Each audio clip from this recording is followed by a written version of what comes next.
जय हरी.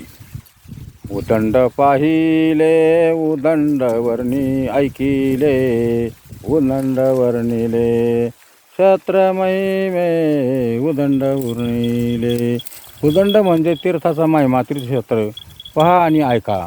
ऐशी चंद्रभागा ऐसे भीमा तीर, ऐसा विटेवरी देव कोठे ऐसा विटेवरी.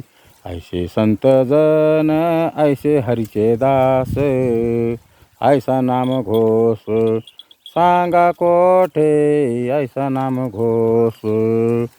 तुका म्हणे आम्हा अनंता कारणे, तुका म्हणे आम्हा अनंता कारणे. पंढरी निर्माण केली देवे, पंढरी निर्माण. म्हणजे तुकाराम महाराज म्हणतात, आम्ही संत अनाथ आहे भगवंत वाचून, म्हणून आमच्याकरता भगवंतानी पंढरी निर्माण केली. जय हरी.